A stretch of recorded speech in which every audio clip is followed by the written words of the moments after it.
Assalamualaikum warahmatullahi wabarakatuh. Berjumpa lagi dengan saya Didin, mata kuliah pengampu mata kuliah pengantar audit sistem informasi. Baiklah, pada praktikum-praktikum yang sebelumnya kita sudah melakukan praktikum terkait dengan audit sistem informasi.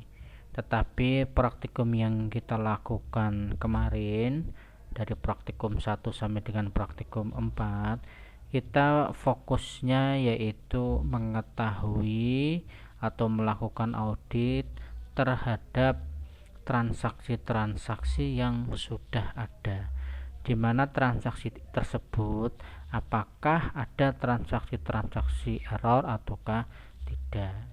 Jadi kemarin fokusnya pada transaksi yang terjadi. Kemudian untuk praktikum yang berikutnya, yang praktikum yang kelima sampai dengan praktikum yang ke-8, itu nanti kita fokusnya mencoba melakukan audit, fokusnya yaitu ngarahnya pada manajemen dan tata kelola teknologi informasi, di mana untuk melakukan audit tersebut dengan berfokus pada manajemen dan tata kelola teknologi informasi, ada beberapa metode atau ada beberapa best practice yang biasa digunakan oleh auditor. Nah, salah satunya yaitu dengan menggunakan COBIT. Nah, apa sih COBIT itu? COBIT itu kepanjangan dari Control Objective for Information and Related Technology, merupakan suatu panduan praktek manajemen teknologi informasi yang berisi dari dokumen-dokumen praktis untuk tata kelola teknologi informasi.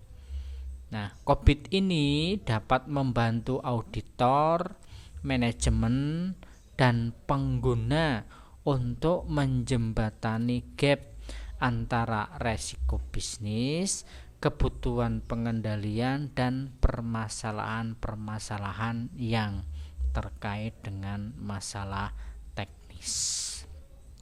Jadi COBIT ini merupakan salah satu solusi bagi manajemen untuk mengetahui sampai sejauh mana sih penggunaan teknologi informasi atau penggunaan sistem informasi untuk kebermanfaatan bagi manajemen maupun bagi pengguna.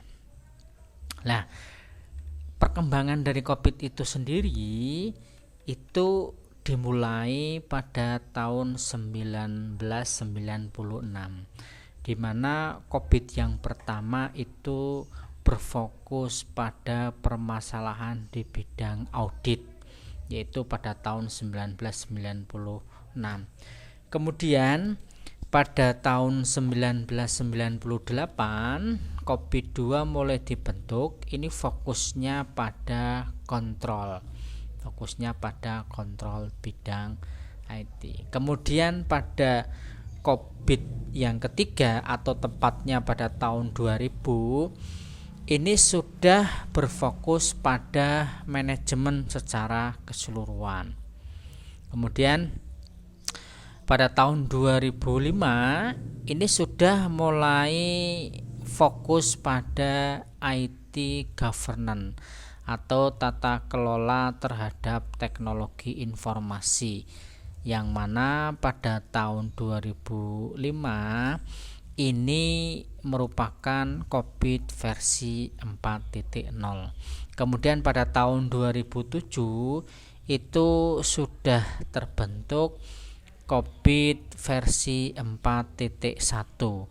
Pada COBIT versi 4 ini terdiri dari val IT.2 dan RIS IT. Nah, kemudian pada tahun 2012 itu sudah diterbitkan COBIT versi 5.0 yang berfokus pada government di perusahaan. Nah, COBIT 5.0 ini terdiri dari dua domain utama, yaitu domain manajemen, kemudian domain tata kelola. Nah, pada praktikum kelima kita nanti akan mencoba melakukan audit dengan menggunakan COBIT 5.0, yaitu berfokus pada tata kelola dan manajemen.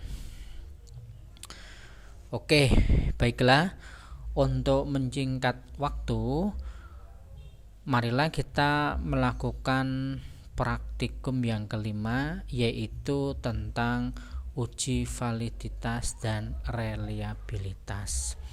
Perlu diketahui, ketika kita akan melakukan audit terhadap manajemen dan audit terhadap tata kelola, maka kita harus menggunakan metode untuk mendapatkan data atau untuk mendapatkan hasil dari audit yang kita inginkan.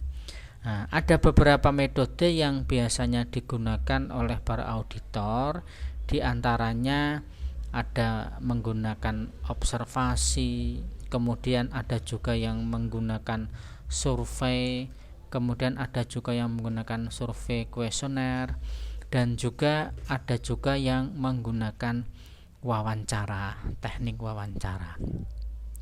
Kali ini kita mencoba menggunakan tekniknya adalah teknik survei kuesioner, yang mana survei kuesioner itu berisi tentang daftar-daftar pertanyaan atau item informasi yang akan kita lakukan audit terhadap perusahaan ataupun terhadap sistem informasi.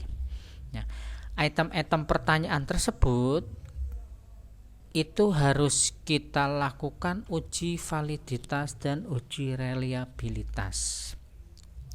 Uji validitas itu digunakan untuk mengetahui sejauh mana item pertanyaan tersebut benar atau sejauh mana item pertanyaan tersebut akurat, diberikan kepada responden itu akurat ataukah tidak. Nah, kemudian uji reliabilitas itu juga sama, sejauh mana item pertanyaan yang akan kita ajukan kepada responden itu benar-benar sudah reliable ataukah tidak.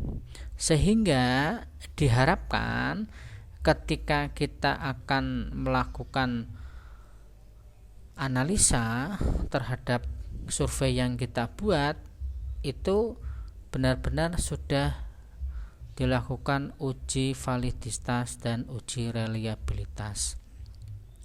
Untuk uji validitas nanti kebetulan kita menggunakan alat bantu, yang mana alat bantu itu sudah familiar, yaitu Microsoft Excel.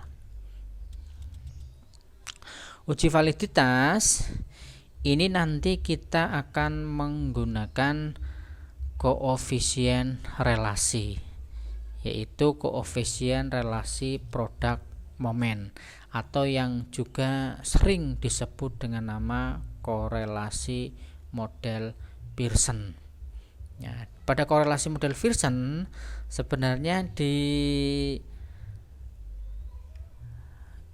Excel itu sudah ada, tetapi kita mencoba menuliskan dengan rumus-rumus yang kita inginkan, sehingga ketika nanti kita akan melakukan uji tersebut itu tidak melakukan kesalahan. Oke, langsung saja.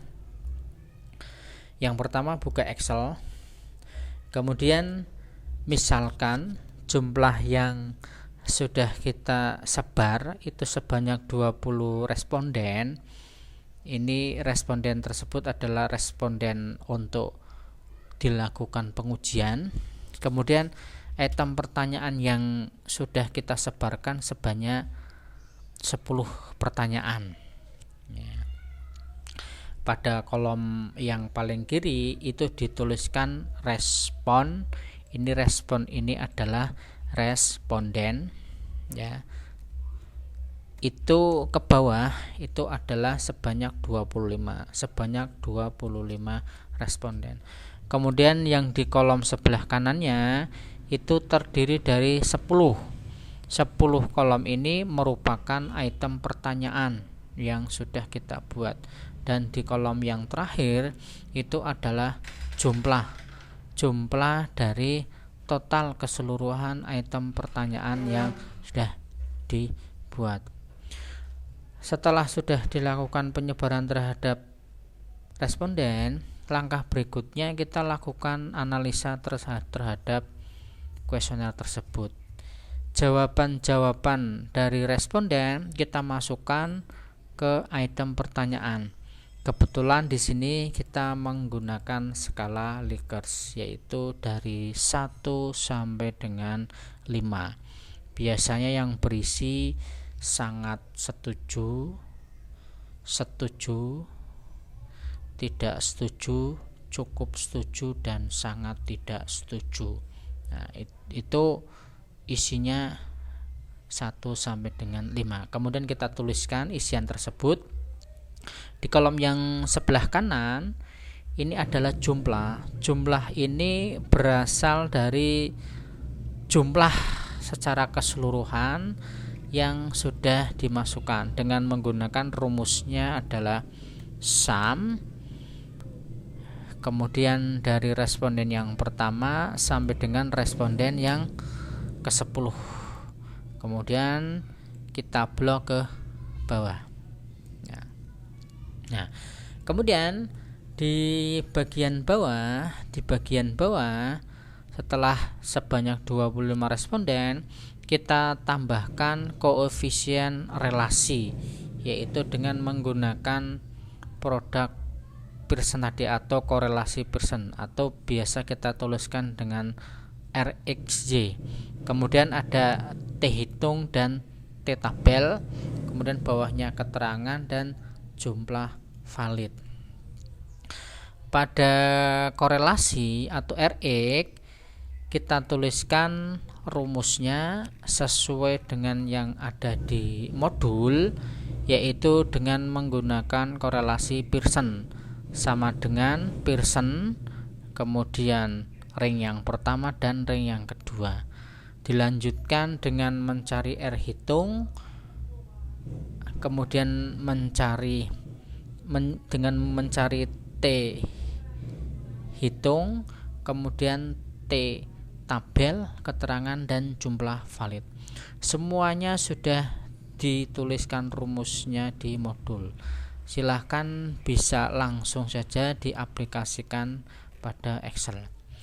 Setelah uji validitas selesai, langkah berikutnya yaitu melakukan uji reliabilitas.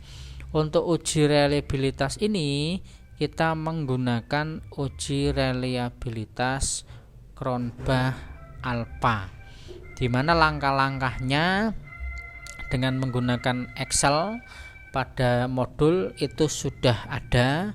Kita tinggal menuliskan saja di modul, baik rumus maupun item-item kolom yang sudah ada.